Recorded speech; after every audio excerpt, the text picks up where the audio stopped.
Hey, hey, hey! Welcome back for another entry in Whatcha Readin, where people say, hey, Chuck, what are you reading?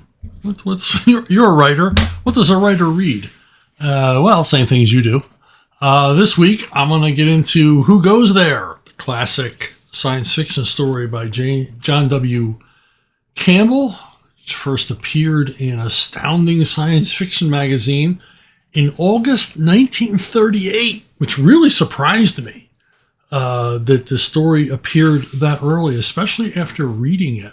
John M. Campbell was an early science fiction pioneer, very prolific in the pulps, later on in paperback originals. And I'd never read the story. I love both of the movie versions, which I'll get into. But I'd never read the story because people would say, oh, well, it's very talky story, which, I don't really like talky stories.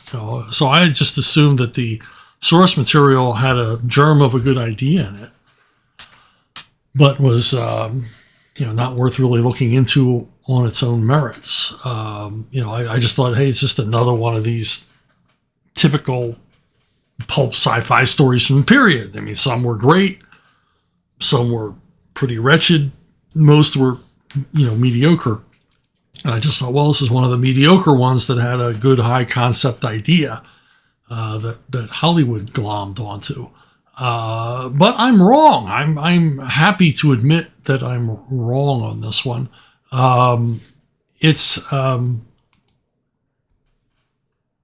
It's a hell of a story, and I'm still surprised it's 1938 because science fiction from this period, particularly in the dialogue, was kind of stilted. The characters weren't very sharply drawn, very realistic. They were, the mad scientist, the good scientist, the girl hostage, the stalwart hero, and a lot of times didn't rise above that. This story is very naturalistic dialogue, very dialogue you could actually hear people saying, which I assume informed both film versions of this story. If you don't know the story, it's this Antarctic scientific expedition, basically a camp full of eggheads down at the South Pole find the remnants of a crashed alien spacecraft and a frozen occupant of that craft, which they bring back to their base, much to their later dismay as it falls out and turns out to be an enormous threat to them. If you've seen either movie, you know the threat is portrayed differently. But this original story has the shape-shifting elements of the John Carpenter film. And the story is talky, but it's talky in a good way. The talk is good. The conversations are good. It's interestingly formatted as a story, structured as a story, because largely the beginning of the story is a few of the characters informing the other characters of what has happened. In other words, the discovery of the alien spacecraft and the alien occupant and the returning to the base with the occupant in a block of ice. All of this is described in the past tense. It's happened before our story begins, and we're told about it through conversation. But it's very, very compelling. It's not just exposition for the case of exposition. It's compellingly written dialogue. And it also reveals characters, building this small cast of characters that it's imperative that we get to know over the course of the story because of the very nature of the story. And usually when a writer writes a lot of dialogue and a lot of description as opposed to action, it's because they don't write action well and they're doing the dialogue in place of action. But when Campbell gets to the action, it's really well done. It's briskly written. It's very clear what's going on. He blocks out a number of action set pieces. And what's great about it is he largely leaves the true nature of the alien to your imagination. He describes it as, a lot more appendages than it should, and it has 3 red eyes. And what we assume is its natural state. It's never made clear if the occupant of the spacecraft was, the designer of the spacecraft, or a prisoner, or a specimen. It's never made clear what this thing is. But the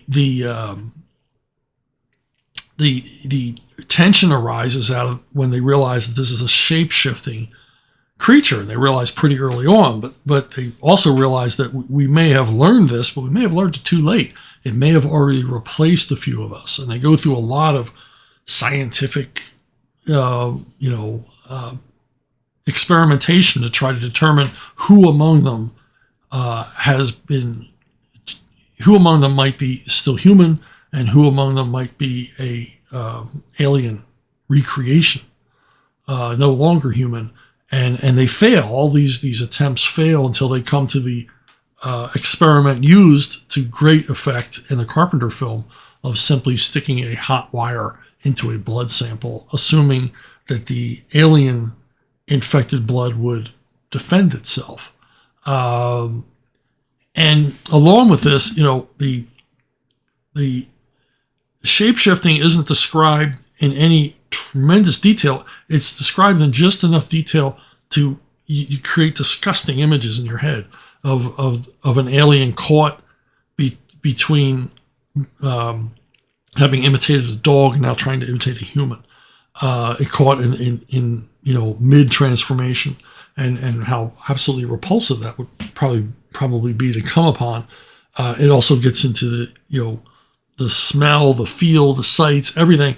And what's really amazing about the story, particularly 1938, is 1938 science fiction pulp, is the sharply drawn characters, and a lot of the characters we'll meet in the Carpenter film. McReady and Blair and Doc Copper, and they're pretty much drawn the way that pretty much presented the way that Carpenter would, or Bill Lancaster would in his screenplay. Their personalities are here intact in the story. I mean, not overemphasized or anything else, but brought forward just enough so we can differentiate between each character, their motivations, their personality, and their voice.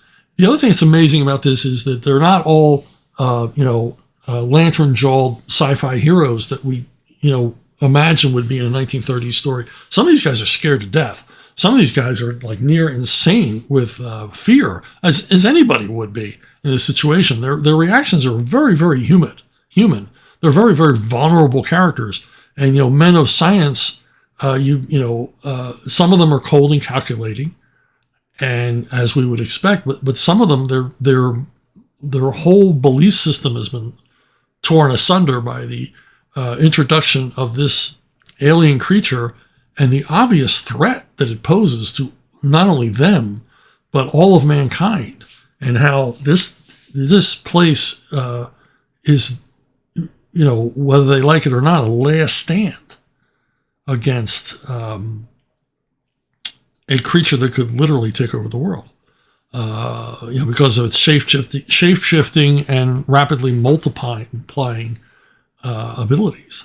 So it's a scary story. And like I said, there's a lot of snappy dialogue, which I think was probably one of the things that drew Howard Hawks to this story. The repartee between the characters. Howard Hawks movies are marked by their brilliant use of dialogue, particularly overlapping dialogue and sequences, dialogue that reveal character or make us laugh or scare us or whatever. And the thing from another world is loaded with this stuff. Now, they don't do the shape-shifting aspect, obviously, because special effects at this time just simply wouldn't allow it. They would have been, the effects crews just weren't. The effects crews combined with budget just weren't up to the demands of Campbell's story. So they just take it down to its base elements of basically an Alamo type situation, a last stand situation where military guys have to hold up against a threat, that, just as in Campbell's story, threatens the entire human race. This thing cannot be allowed to leave this place because it's just big and nasty and dangerous and self-replicating, because this movie takes the tack that the alien survivor is of a vegetable nature and can simply grow more of himself, could grow an army of himself to invade the planet if these Air Force guys fail to stop him. And it does have some of the elements of the original story where there's debate about what right do they have to destroy this creature. Should they try to maintain it for study? There's debate, pretty hot debate over, one side saying, this thing needs to be destroyed utterly. Every molecule of it needs to be completely destroyed. And then others saying, well, maybe there's a way we can contain it. There's none of the kind of thing that Hawks delves into in his version of basically, a well-meaning bleeding heart liberal thinking he can reason with the alien. There's none of that nonsense. But of course, Hawks was doing that for a reason. Hawks, a staunch anti-communist, was obviously portraying the alien being as communistic. And the professor in the story, who meets such a sad end, is trying to appease it, trying to approach it with détente. And that doesn't work out so well for anybody. So that was Hawks making a little statement of his own on what was going on at the time in the United States with fear of communist infiltration and all the rest of it.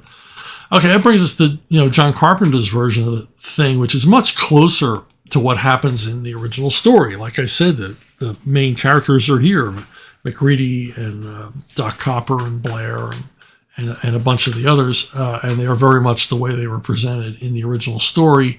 And of course, both films do, they show us the discovery. We don't, as we do in the short story, we don't learn about it secondhand.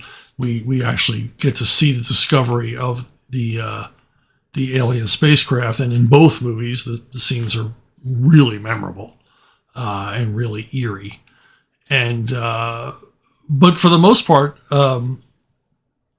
structure-wise, character-wise, everything else, Carpenter's movie hews very, very close to Who Goes There, the original novella, though the ending is quite a bit darker than the Campbell story. Now, Who Goes There has been reprinted multiple times in languages all over the world, paperback, hardcover editions, everything else.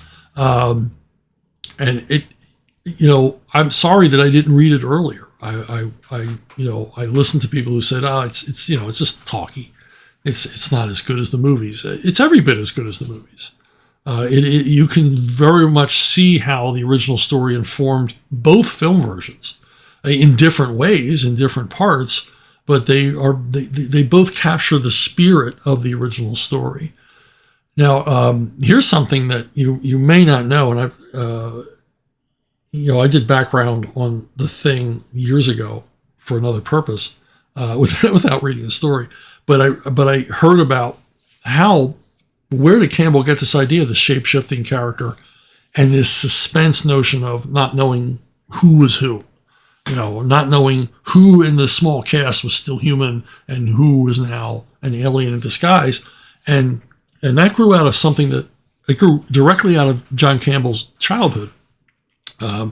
His mom had a twin sister, and she lived with them, and his mother worked nights. And so John Campbell would have memories of waking up at night as a kid. You have a nightmare or you're sick or whatever. And what he believed was his mother coming in to comfort him, even saying she was his mother, but in the morning realized my mother was at work. That was really my aunt saying she was my mother, in order to comfort me, in order to, your mother's here. And because they were identical twins, he didn't, as a child, know the difference. And he recalled, as he grew older, always wondering if the woman he was talking to was his mother or his aunt. It's sort of in the back of his mind from those childhood memories of being comforted late at night while being sick. So it's kind of where the idea for this shape-shifting, character-altering, feature-altering alien comes from. So I thought that was kind of cool. It came from his own life. He was writing what he knew. So there you go. There's who goes there. Look it up. It's everywhere. I'm sure you can find it on the internet to read for free. But it's in many, many editions. It's been included in many, many anthologies. There's an excellent audio version in a series of science fiction anthologies edited by Ben Bova as well. So a very, very good audio edition that I strongly recommend, and that I listened to after reading it. So anyway, speaking of writing, speaking of novellas, I got my Conan novel, my first Conan novel, prose novel, Siege of the Black Citadel. It's available on Amazon. You go there and order it. I've finished the second one. It's in the editing phase, and I am well past 1/3 of the way through the third of my Conan novels. And I'll probably be writing more because I'm having a lot of fun. So go check it out. If you like my Savage Sword of Conan work, I assure you, you'll enjoy this as well. So until next time on Whatcha Readin', stay safe and keep reading.